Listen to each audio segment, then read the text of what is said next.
That hurt.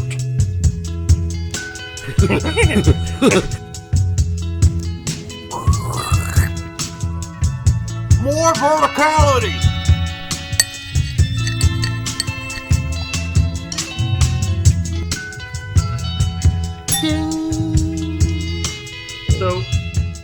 So you don't see a recording in the upper left-hand corner right now? Yes, I do. Oh, there you go. Now you know we're recording. So, welcome to the Straight Red Card. I guess we're recording. We're moving on to segment 2. And, one thing before we get to this topic, Brett, I've been, of course, watching the transfer market, as it runs down day by day, who gets signed, blah, blah, blah.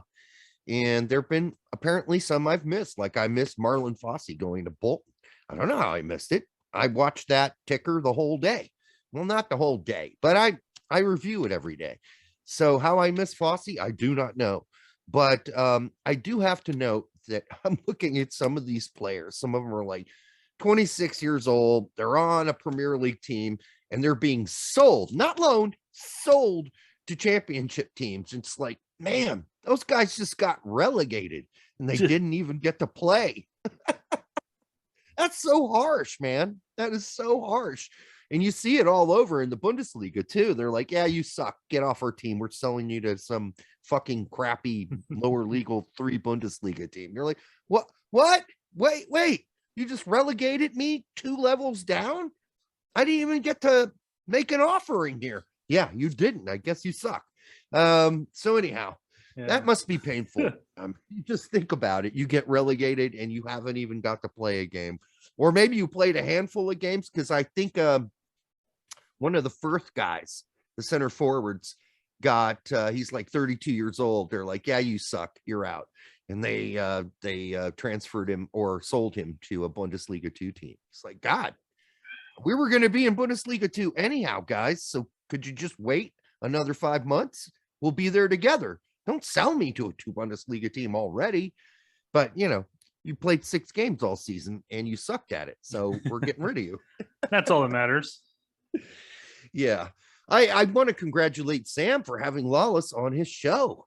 I know you're a big Lalas fan, Brett. Well, I mean, I love his approach to punditry, since that he says exactly what hits his mind, no filter, and just runs with it.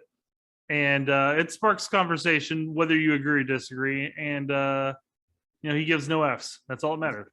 This interview must have really tickled your blueberries then, because it was a really thorough interview by Sam. I mean, Sam was no punk, man.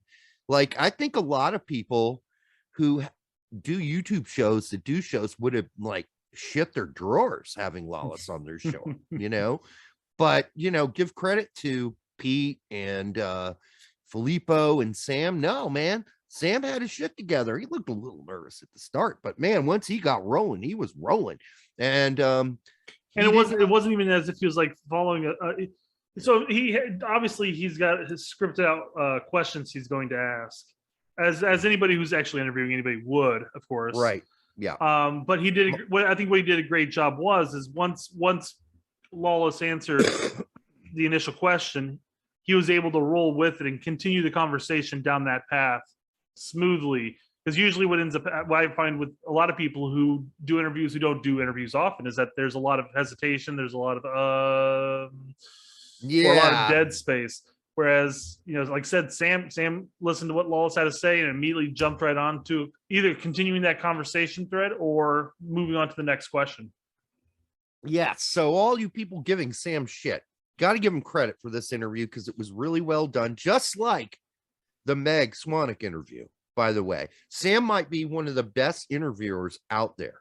And on the YouTube sphere, if you will. And he did a great job with Lalas. And I have to give Lalas credit. He was not smug. He wasn't whatever. A lot of people have said that about him before. I've said it about him before. And that's just because of our one-on-ones in the past and whatever. And when Lalas complimented Sam on what he's doing and everything like that, I took that as a compliment to us as well. because Yes. I'm conceited like that. Although we have no No. evidence that Lalas has ever watched our show ever. He was telling Sam, but he was really thinking us. Yeah, I just remember meeting Lalas in that Yeah. what conference? What was it was a big to-do conference that we went to. It was the coaching conference before the MLS draft. Yeah. And I just came up to him and said, "Hey man, nice to meet you. We'd like to have you on our show or whatever." And he's like, "Yeah, who the fuck are you?" I'm like, "Dude, we've had conversations in the past." I'm like, "I'm so and so." He's like, "Yeah, what's that?" All right, well, fuck. Okay, you don't know who I am then. That's fine. Okay, but let's continue the conversation. Anyhow, I'm not getting into that. That was a long time ago, dude. What year was that? 2011? God. Yes, because it was the announcement of the Brickyard Battalion. Yes. And I was trying to think if it coincided with that. Yeah, I mean, listen, I get it. If some dude you have never met before comes up to you and says, "Hey, I'm so and so. It's nice to meet you," and if you have no clue who they are, you might be kind of like, "Yeah, get out of my face." So I can get it. I get it. I get it. You're like, "Yeah, I don't know you. Why are you coming up in my face? Why are you in my grill?" I wasn't in his grill. I was just introducing myself to him, but we'd met before and he didn't remember it. So whatever. Anyhow, apologies to Lalas though, because he was right about Walker Zimmerman. Can I start there? He was right. I was wrong. I think we were both wrong. I think we both. What do you mean? Yeah, I don't think either of us initially projected him being in the top 3 defenders. Is that what you're referring to? But yeah, he had him as the number 1. Oh, still wouldn't have gone that far, but so I would have been okay with him listing Walker Zimmerman back then as a number 5 best or the number 4 best center back, but to list him as the best center back, even now, I don't agree with that. But I do value Walker Zimmerman. And if he valued him more than we did at the time, I guess I have to give him credit for that. Because it's also possible maybe we overvalued certain players. Well, Brooks. Brooks is a prime example, and we also may have been overvaluing players that that are young and had very little experience. Yeah, but then in this interview, though, I don't know if you caught this. He said, "You know what? Zimmerman would be great even if he played for Liverpool." And I thought, no, he wouldn't. He would not play for Liverpool. I'm sorry. Now that's when Lalas takes it too far. His point would be if he did play for Liverpool. Not saying that if he could, but if he did play for Liverpool, he's saying that he would still be great. Why would you say if he did, if he couldn't, which he couldn't and can't and won't ever? And that ship has sailed. I guess in fairness to that, though, is that there are better defenders than Zimmerman. And I don't think Liverpool's ever going to come and knocking at his door. But he's just saying, in a hypothetical world that Zimmerman got signed by Liverpool, he would still be good. He'd be good, but he'd be loaned out every window, just like Matt Miazga. Let's be real here. So that comment to me, unless you're living in a fucking dream world, that was ridiculous. But I love the rest of the interview. That's generally what hypotheticals are. They're just dreams. Well, hypotheticals are they're dumb. Let's just put it that way. Like that kind of hypothetical. If Zimmerman were on Liverpool, he'd still be great. No, he wouldn't. Are you suggesting that if I keep singing, if I had $1 million, I actually won't have $1 million? That's correct. You won't. And if you want to dream that little fucking angels dance on your anus during the night, that's not going to happen either. Pretty sure. Little angels aren't going to be dancing on anybody's anuses at night, because why would you want to? Even though you might want them to, because it's a nice tingle. But that doesn't mean that it's going to happen. And that's what I'm saying here. I was debating on whether or not I wanted to crack that joke. I was like, fuck it, let's go with it. All right. But I do like the topics they address. The one thing I think they screwed up, and I'll let you bring up a topic next since I brought up the first and this second one, was that he was very critical of FC Dallas for being a selling team. Mm-hmm. And he said, I don't think the fans of FC Dallas like that. I don't think they like having their players developed and sent to Europe and having a crummy team.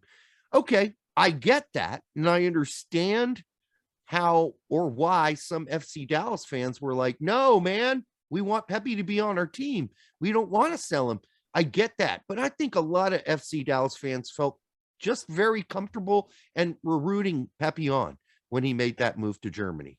So I don't know what he's saying there, really. If he's saying that MLS shouldn't be a selling league, because they got to be a selling league.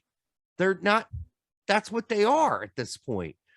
And no, you don't want to sell your best players all the time. But when it makes sense, you have to do it, especially when the player wants to go. You have to have, there must be some sort of, you have to give some leeway and say, the player wants this, we're going to work with the player. Well, and the fact of the matter is that if the league or a team is unwilling, like just like season after season, unwilling to sell their top young talents that are getting Euro bids and stuff like that, you're going to find fewer and fewer young players signing for said team. Correct. Why won't they just go the Gomez route, sign for a year or two with the USL side, but once they hit 18, pack their bags and go to Europe? Absolutely. That is a great example. It's like, and that's why we are seeing a lot of more young players not signing with MLS teams with HG. They're saying, now I'll just go play in USL or I'll go play wherever, but I'm not signing with an MLS team because that locks me down for 3 years. And I want to go to 3 years at minimum. And I want to go to Europe when I'm 18. I mean, McKennie didn't sign for FC Dallas for that very reason. He's like, I have teams who are scouting me and I'm going. I'm leaving. If I sign an MLS contract for 3 years, I'm stuck here for 3 years and I may or may not play. So yeah, my argument for that is every league outside of even the top 5 leagues are selling leagues. And even those top 5 leagues are selling leagues. They sell players all the time. Absolutely. The Bundesliga, if you're not Bayern Munich, those are selling teams. Dortmund, who is second, is a selling team. Okay, that's what they are. They sold Pulisic. They're going to sell Holland. They sell all their good players all the time. There's a you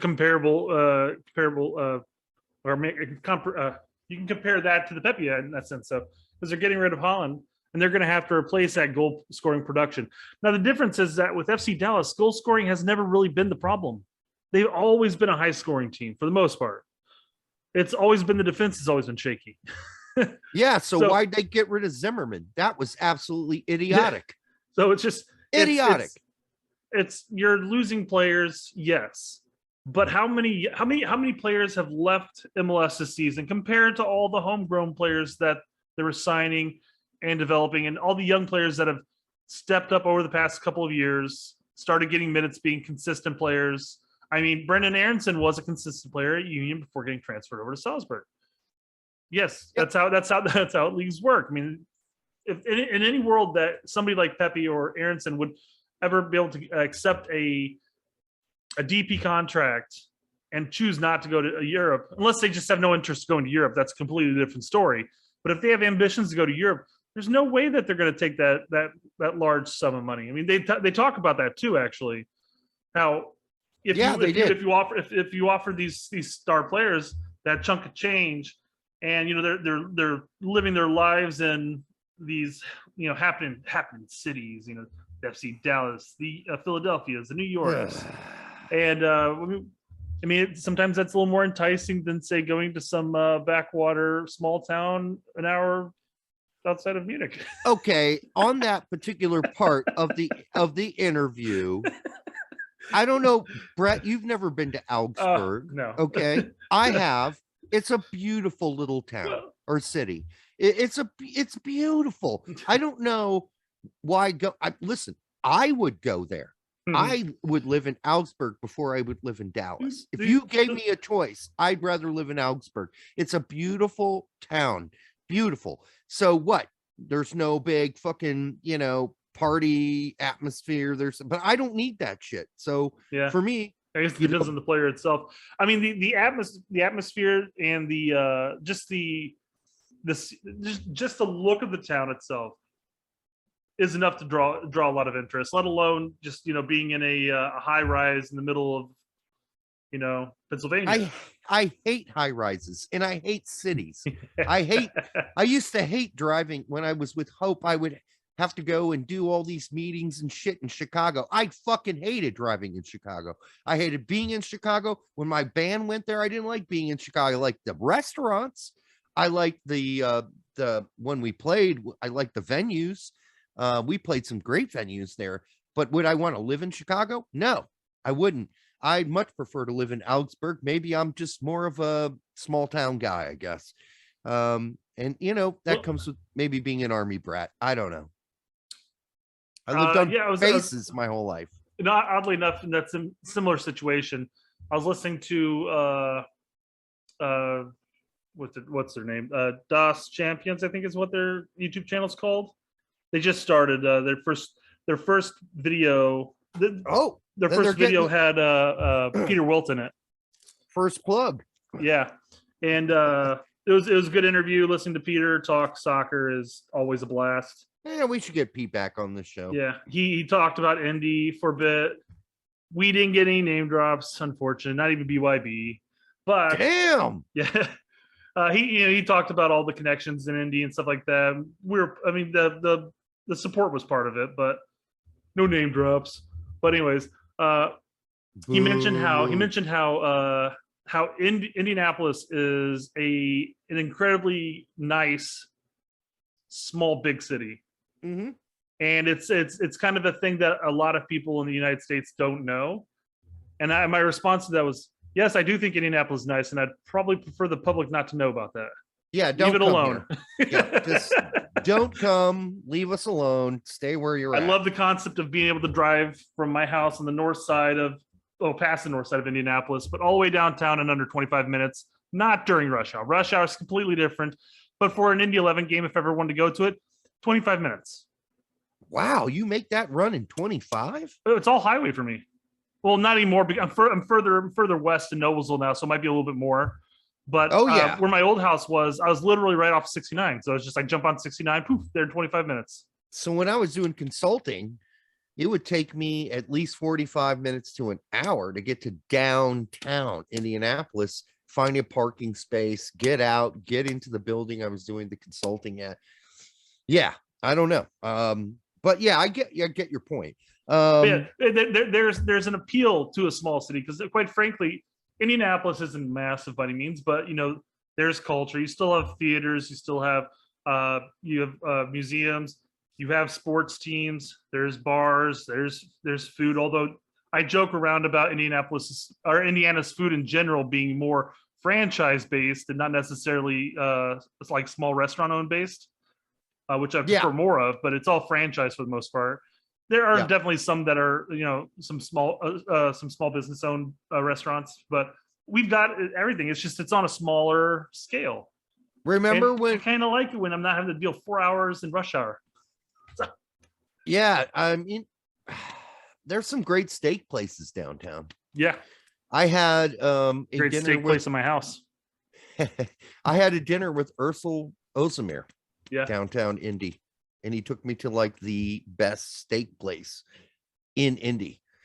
And were you there? No. Okay, you weren't there. I was with them when we went to what was that place? That Spanish tapas Barcelona tapas. There you go. Okay. Barcelona tapas. I went with you guys there. Yeah, but this was the best steak place in town and was with the whole team. Well, not the whole team. There was like 11 guys there, and Peter Wilt, and it was the best steak I have ever had in my life, with like a lobster sauce, which you dipped it in. It was egregious how disgusting that. I don't know what he paid for that. My steak must have been 50, 60, 80 bucks. I don't know. Easy. No, if it's the best steak in Indianapolis, it's gonna be more than 50 or 60. Yeah, exactly. And then, so they went on to discuss, and maybe let me give you a second. did you have something on that show in particular you saw and wanted to talk about?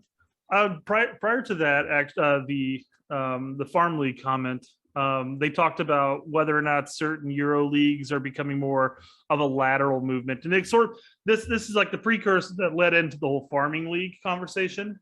It did, yeah. And they were talking about like our more they talked about James Sands going to Rangers, and yep. Back in the day, when Beasley and Bocanegra, we're all there. How it was a different way of looking at it, because it's a completely different league in comparison to where MLS was. Now it seems like even whether it's a downgrade or a lateral move, and my whole thing to that was, yes, Derek and I have been talking about this for weeks, months, years, actually. When we talk about all the players going to Belgium, we're like, it's not really an improvement. I mean, you got your foot in the door in Europe, I guess. Yep. And that's why they go because if they can feature, let's say you're Sam Vines, you go to Antwerp, your team finishes in the top 2, currently, and you've been impressive, then there's a chance that somebody else might sign you that's, in a bigger league, in Bundesliga or whatever, or Italy. So, I mean, they're all balancing those facts, and the reality of that move. And they're going there, and it's becoming really obvious to me that Berhalter is pushing these guys to go to Europe, which I don't think is a bad idea. Berhalter played almost his whole career in Europe. So, didn't Klinsmann get a lot of shit for that, though? Yes, he did. But Berhalter's being much more one-on-one about it.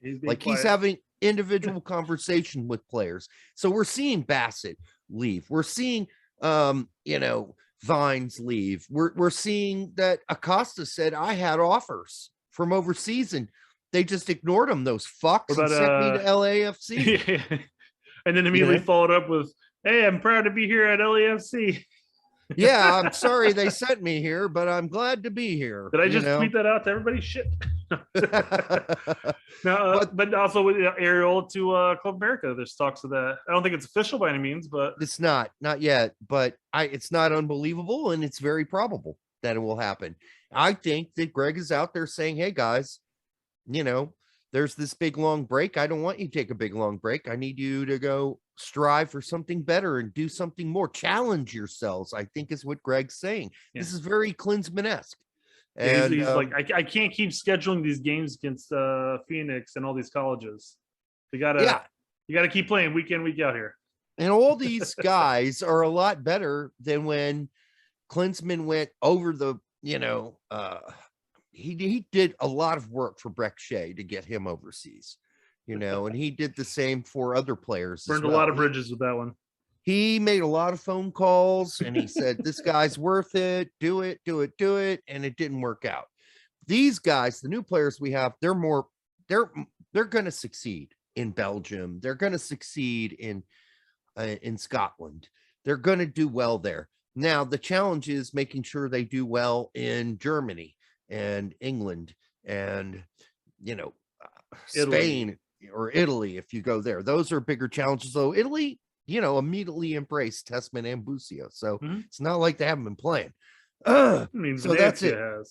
I think the other thing they brought up was the EPL's coefficient. So, or the government's use of the coefficient to decide who is qualified to play in the EPL to get a work permit. And they're right about that, both of them. It's ridiculous that we're in the 4th tier, that the MLS league itself is in the 4th tier of that group. That's ridiculous. There's no reason that MLS should be in that 4th tier. We should be up there with Mexico in the 3rd tier, which still isn't even good enough. But you know what? EPL, they're just screwing themselves. I was gonna say, here's what they can do. They can let Germany get these players on the cheap and then pay an arm and a leg to get them later. Exactly what is happening. I mean, that is so funny because Germany has a much more open market. They can go get any American player over the age of 18 as long as they have enough spots open. And they're taking advantage of it, where all the EPL, they're just fucking morons there. Was it the year that Pulisic left Dortmund?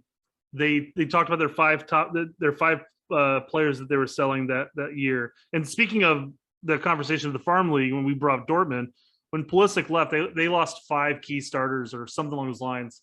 And they were going over what they paid for each player. And it's like, this guy came up through a system. This guy came up through a system. This guy cost us $2 million. This guy cost us 2.5. This guy came through a system. And they sold him for some like almost like $300 million or whatever it was. It was some ridiculous sum. Yeah. You know, so Yes. there's definitely benefit to having a farm league. Now you just have to run your team accordingly, of course. And you have to keep your eyes always out looking for that next big guy, you know, the next hotness. Yeah, I mean, and the other only thing that I was going to bring up outside of the coefficient, which I totally agree with both of them. I just want to say that Sam did a really good job. And I think that shows well for shows like ours, shows like Pete's, shows like FIFA America. I don't know if they've had a lot of guests. I mean, I know we were supposed to be on there, but it shows that we're in the conversation. I think it's important, and I was happy that I actually ended up after the interview thinking I like Lalas. I really do. I like him as a person. And that hits home though, because I mean, you don't have to agree with everything a guy says, whether it's Lalas or anybody else. You don't have to agree with what they say, and you may vehemently disagree at points, but you know, respect's there. Well, he did miss one thing, Lalas. The question about the criticism of the media, where I think Sam was trying to say, you guys aren't hard enough on US soccer. And Lexi kind of took that a different way. He's kind of like, well, I mean, people are going to criticize me, and that's fine. And I'm fine with that. And I can live with it as long as it's rational, and it can be even passionate, he said, but it has to be fair and civil. I get that, but I think Sam was trying to say, hey, listen, there's certain things we can't say or cover, or we'll lose access. I wish Sam would have pushed that a little further and said that and said, listen, here's the real issue. The real issue isn't about you being personally criticized. The real issue is that we can't criticize US soccer without getting in trouble and losing our press pass like I did 13 or 14 years ago. So that's the problem. Herculez Gomez is not allowed to cover games, US soccer games. Didn't Conrad basically state the same thing? He said the same. Conrad said he's not allowed to do it either because of the very same issue. It's about access, and that's the thing that needs to be fixed. I remember when Alexi used to interview during the MLS All-Star games, he used to do the interviews with Garber at halftime. And after 2 of those, they were like, nah, we're done. Alexi doesn't get to do any more halftime questions with Garber. If you want to question Garber, you bring in some toad who will ask the questions that he wants to answer. So Lexi's experienced this himself. He knows that if he's honest about it, he will say it. And believe me, MLS is a lot less sensitive than US soccer. So, you know, it's like 2 times as sensitive, maybe 4 times as sensitive as Don Garber is about tricky questions. So we got some work to do there. And I don't think that question got answered. And that's no fault of Sam's at all. He asked the question. It just, a lot of us took it personally. Well, I almost feel like that was kind of, to an extent, masterfully handled on his part, because now he's taken a question that could, in theory, this is all in theory, this is me speaking out my ass, but you could take a subject that could hurt him as well as like it has with Hercules Gomez and how it has with Conrad and us and everything like that, where basically you lose some form of access. So instead of addressing the actual question itself, he addressed it from a personal standpoint. So I don't know. It's fine. I mean, you could have addressed that by just, again, like you said, pushing back and saying, "Well, we're not just talking about you." No, no, I get we're it. Talking about all of you. I know that Sam. I mean, he could have pressed harder on that, and I get why he didn't, because he had limited time. So he was going to be like, well, that's not really what I was talking about, dude. Even though you just went on a 5-minute rant, I was talking about this, but I know what Sam was trying to get at. Well, But yeah, on top of that, though, if that question was like the last question, maybe then you could have pushed. But if it's in the middle of the interview, it's maybe not necessarily something you want to push, and even just have the interview become awkward. You know, I don't know. Yeah, certainly the interview wasn't awkward, and Lalas was a cherub through the whole thing. A very joyful, happy person. Obviously, he is happy with his life, where he's at, what he's doing, and that was nice. I mean, I really felt I felt warm feelings watching that, and it was nice to see. He's one of the few pundits that actually understands how to handle Twitter too. Yeah, he's pretty decent at that. I mean, and people shank him all the time there, but he's like, whatever. Yeah, he doesn't lose his cool or anything. He's got thick skin. He's good. Yeah, he is. All right, I think that's going to do it for this show. Hey, Sam, thanks for giving us a whole segment. I mean, you just did your show, and we just, basically stole your show and used it to make a show of our own. We'll be watching Pete and Filippo tomorrow for our next segment. All right, until the next time on the Straight Red Card, we'll be back for segment 3, where we are really usually pretty trash. That hurt.